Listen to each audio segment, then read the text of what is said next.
Bienvenue dans cette série de petites vidéos dans laquelle nous allons apprendre à lire et écrire l'arabe, Inch'Allah. Donc, je suis Bilal, formateur en langue arabe et créateur de l'Institut Noir, et j'aide les musulmans francophones à apprendre l'arabe. Alors, avant d'aller plus loin, si tu veux apprendre à lire et écrire l'arabe, je te conseille de cliquer sur la notification qui va apparaître sur l'écran ou dans la description et d'aller directement sur le site pour télécharger le manuel complet pour apprendre à lire et écrire l'arabe. Tu vas en avoir besoin dans cette série de vidéos. Donc, qui suis-je? Je suis Bilal, comme je te l'ai déjà dit. Je suis converti à l'islam, ou alhamdulillah, en 2002. Et très rapidement, j'ai compris qu'il était important d'apprendre l'arabe pour avancer correctement dans sa religion. C'est ce qui m'a emmené quelques années plus tard à partir en Syrie, où, alhamdulillah, je me suis inscrit dans une école pour apprendre la langue arabe. Ensuite, je me suis inscrit dans un établissement où j'ai passé mon diplôme en sciences islamiques, donc ça a duré 4 ans, 5 ans en tout.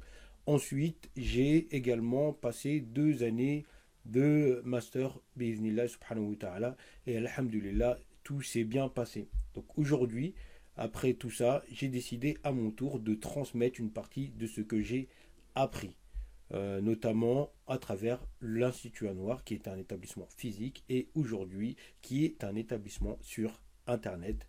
Donc, tu peux regarder sur le site, tu trouveras pas mal de choses qui pourront être réellement utiles. Donc maintenant, nous allons rentrer dans le vif du sujet, Inch'Allah. Nous allons apprendre à lire et écrire l'arabe.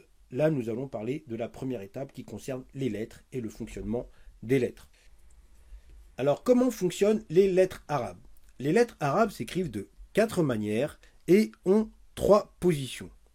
Les 4 manières, ici, c'est début de mot, milieu de mot, en fin de mot attaché et en fin de mot isolé. Donc ici, on voit qu'en fin de mot, nous avons attaché et isolé. Voilà pourquoi nous avons 3 positions et 4 manières d'écrire, puisque à la fin, nous avons 2 manières d'écrire.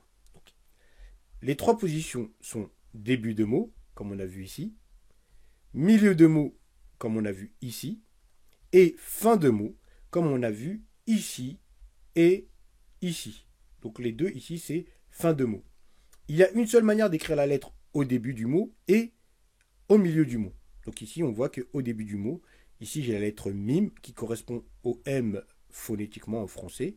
Donc ici, j'ai la lettre mime au début du mot. Je vais l'écrire que d'une seule manière. Ici, j'ai la lettre mime au milieu du mot et je vois que là également, j'ai qu'une seule manière de l'écrire.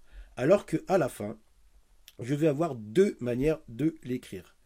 Une manière quand elle est attachée à la lettre qui précède. Donc ici, je vais prendre une lettre que vous ne connaissez peut-être pas encore. Mais ici, on voit que j'ai une lettre. Et là, je vais mettre la lettre mime. Donc ici, on voit que la lettre mime est attachée à la lettre qui précède. Donc c'est la lettre mime à la fin quand elle est attachée. Mais si par exemple, je prends l'exemple d'une lettre qui ne s'accroche pas, donc ici, nous avons la lettre waouh, et cette lettre ne s'accroche pas avec la lettre qui la suit. Donc ici, la lettre mime va être écrite à la fin du mot isolé. Donc on voit qu'à la fin du mot, on peut écrire la lettre de 2 manières différentes. Donc on a une, deux, 3 positions.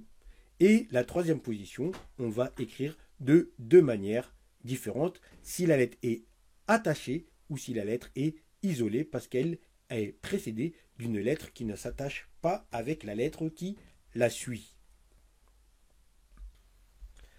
Passons maintenant à la vocalisation qui est le système de voyelles en arabe. Donc, premièrement, il faut savoir que l'alphabet arabe est un alphabet consonantique. Alors qu'est-ce que cela veut dire? Ça veut dire que seules les consonnes font partie de l'alphabet arabe. C'est-à-dire qu'on ne va écrire que les consonnes.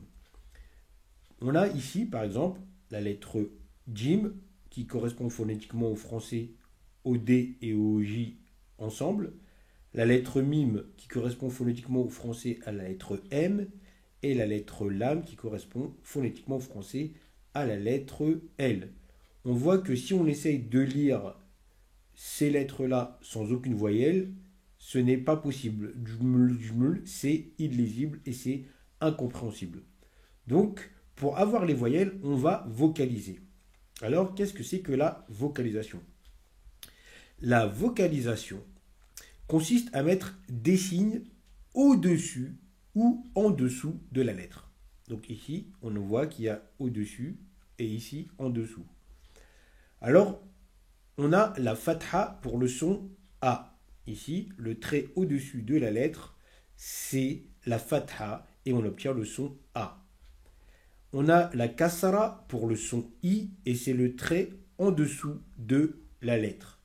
On a la dhamma pour le son OU et c'est la boucle ici qui est au-dessus de la lettre. Maintenant, passons aux exemples.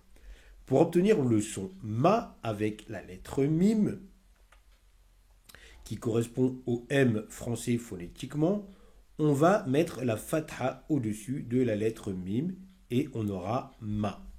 Donc on a vu que la lettre mim au début du mot s'écrit de cette manière-là, au milieu du mot de cette manière-là et à la fin du mot attaché ainsi et comme ça à la fin du mot isolé.